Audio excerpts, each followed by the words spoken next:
Assalamualaikum warahmatullahi wabarakatuh. My name is Siti Nur Hajar binti Muhammad Ali. Today, I want to present my case study on proximal hamstring tendinopathy. A simple background of the proximal hamstring tendinopathy. It is a chronic degenerative condition that is caused by mechanical overload and repetitive stretch. Main symptoms was deep, localized lower gluteal pain, sometimes radiating along the hamstring to the posterior thigh, and often worsens during or after running, lunging, squatting, and prolonged sitting. And the pain typically appears without any sudden trauma. However, continued training and hamstring stretch may cause the pain gradually becomes worse. It is best to revise a bit about the anatomy of the hamstring muscles to understand further about the proximal hamstring tendinopathy. Okay, so the hamstring is a posterior aspect of the thigh and consists of three muscles, which is semitendinosus, semimembranosus, and biceps femoris. And the origin is the atrial tuberosity, where the pain usually felt okay by the patients. Okay, so hamstring muscles function to bending the knee and extending the hip. And the common area of the case is on the semimembranosus. The etiology is divided into two. First, intrinsic factor and extrinsic factor. The intrinsic factor, such as leg length discrepancy, joint laxity, being a female, and older age, overweight, atrial tuberosity, tenderness, poor lumbo-pelvic and core strength and stability, hip stiffness, and previous injury to the other lower limb or injuries to other muscles or tendons in the same lower limb. And the extrinsic factor, which will contribute to the pain, usually is excessive or repetitive overloads and overtraining. Besides, poor training and insufficient warm up and also fatigue will cause a decline in muscle energy and produce the pain. The special test that we can do to confirm the case is first Puranan Oraba test. Okay, so while in standing, physical therapists can instruct the patient to actively stretch the hamstring when the hip is flexed to 90 degree and the knee is fully extended. Okay, so based on the diagram, uh, we need um, we can ask the patient to put the leg on the table. Okay, and then we move to the second special test is the bend knee stretch test, or the simpler one is modified bend knee stretch test, whereas patient is supine with the legs fully extended and the examiner maximally flex the hip and knee and rapidly straightens the knee. Okay, so all the tests is considered to be positive if the movements will aggravate the pain. Okay, based on the previous study, this special test has been proven to show moderate to high validity and high inter and intra-rater reliability. Move on to the case presentation. Okay. So Miss Y, 34 years old, Malay lady, works as admin of a company in KL, and the nature of works with prolonged sitting from 8 to 5 p.m. and went to work by public transport. And the date of assessment is on the 10th of January 2021. Miss Y has comes with the problem of first complaint of aching pain over proximal posterior of the left thigh, and then she complained about difficulty to walk with normal gait pattern, as she complained and she feels cramp over the left leg. And then she also complained to feel uncomfortable to stand up after prolonged sitting, especially at workplace. On the pain assessment, okay, we identified that she has 3/10 VAS scale of the pain, and the type of pain is aching pain, and more specifically, the side of pain is over the proximal posterior type. Left is more than the right. Okay, and then the pain will aggravate after prolonged sitting from VAS 3 up to 5/10, and the pain will come to ease a bit after rest and standing. And the behavior is the pain usually occur during morning or upon the aggravating factor, which is prolonged sitting. And the severity we put as low.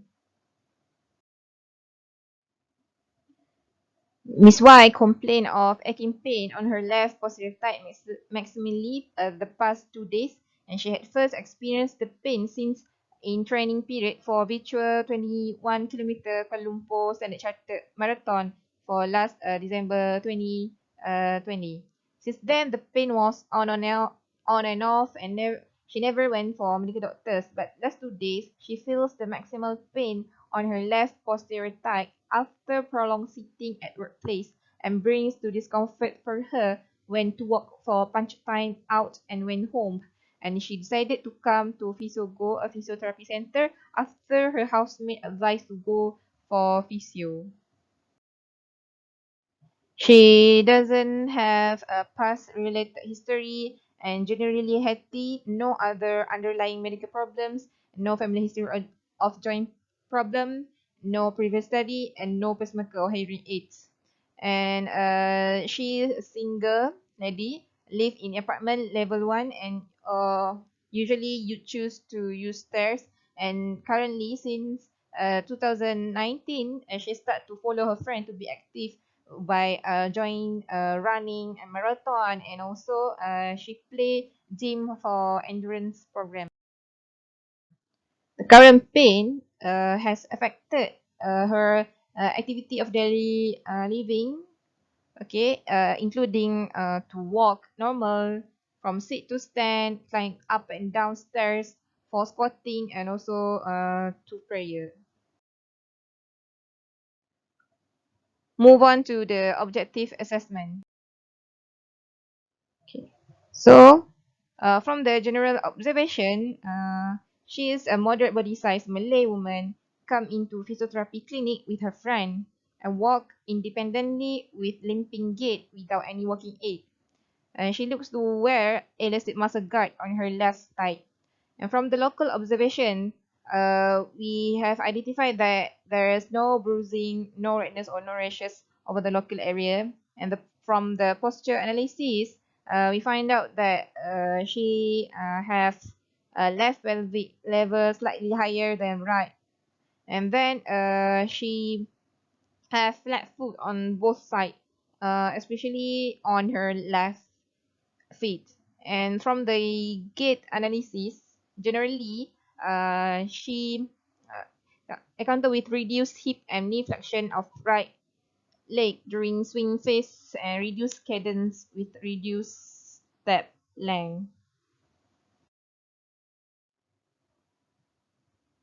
Upon the palpation, there is no increase in warmth around her left thigh, but have spasm over distal hamstring area and pain on deep palpation over axial tuberosity. And from the measurement of leg length discrepancy, both legs are symmetrical. Okay, so generally, she showed to have full range of motion over the hip joint, knee joint, and also ankle. So this interpret that she doesn't have any joint stiffness. And from the muscle power, we identify that on the left muscles of lower limbs reduced to be 4/5. Okay, this is maybe due to muscle fatigue. From the special test, okay, we find out that the movement or the test has aggravates the pain of her left hamstring. And then from the balance test, such as one leg standing, okay, so she had showed that to have fair, static, and poor dynamic balance. This is maybe due to joint proprioception deficiency on her left leg. As a movement impairment test, I choose to do bridging movement test. Okay, so normally in normal bridging pattern, she showed to enable to reach lumbar spine in neutral position and complain of cramp of the left hamstring. This indicates the weakness or underactivity of the gluteal and stiffness of the hip extension.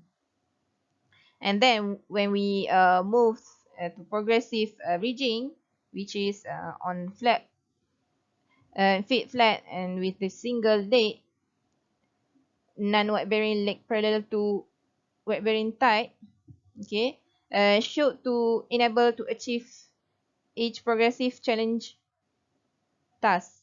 And then in eccentric catches, she complained of pain on eccentric load. Okay, this indicates that there is a weakness or underactivity of the gluteal also, and um, showed to have hamstring tendon pathology. Next is the analysis from the assessment. After the subjective and objective assessment, I conclude that first, aching pain over proximal posterior of left thigh due to hamstring tendon tight. Secondly, a difficulty to walk with normal gait pattern due to pain. The third one, she feels uncomfortable to stand up after prolonged sitting, especially at workplace due to the other activity of the hamstring. And the fourth one is the fair balance static and poor balance dynamic due to joint proprioception deficiency on her left leg.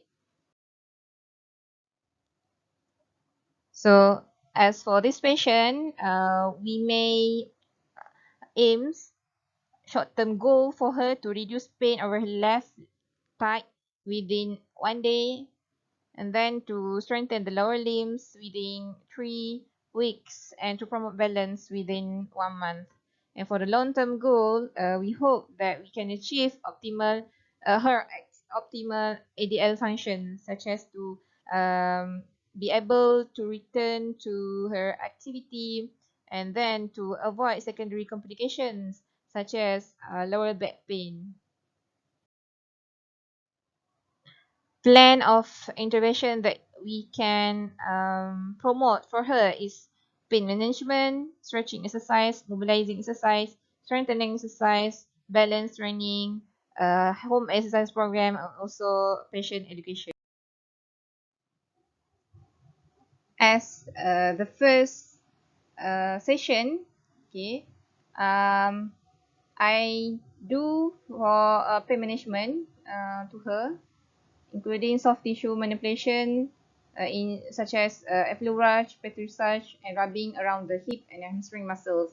As from the previous study have shown that and support that therapeutic massage will benefit sports athletes by enhanced performance and recovery, as well as promoting rest through biomechanical, physiological, nerve, and psychological mechanism.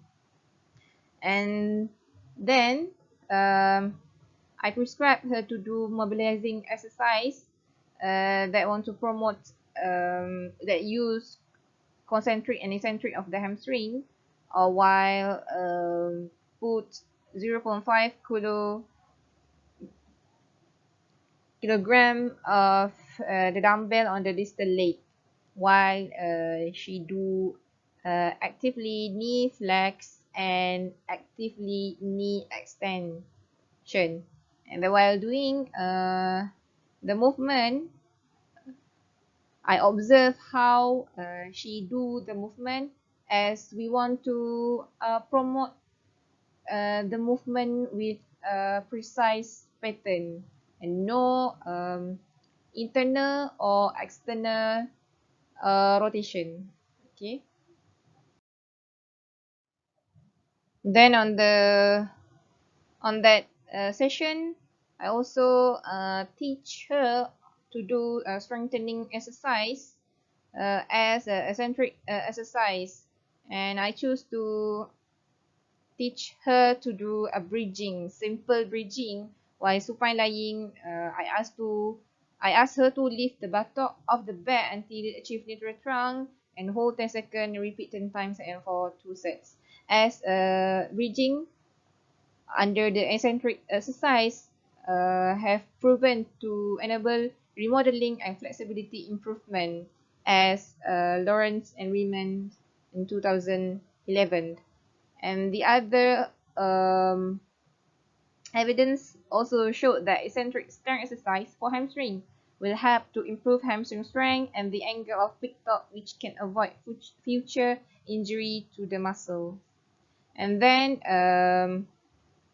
I prescribed her with a patient education and home exercise program, including to educate her to get optimum rest and avoid heavy training in the meantime to focus on healing process, and also advise her to get the proper shoes with comfortable cushion and avoid high heel.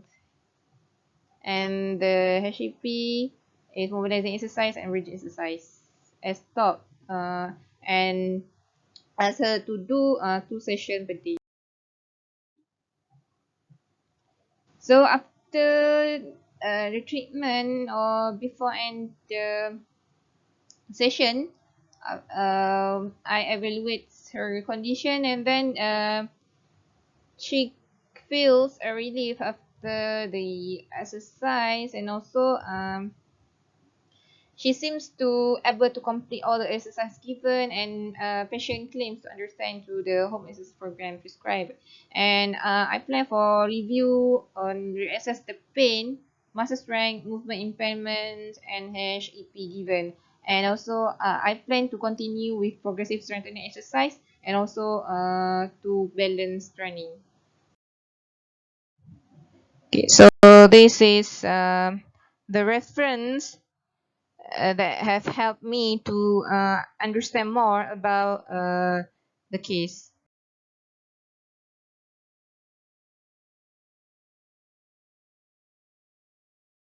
By that, I end the presentation with thank you.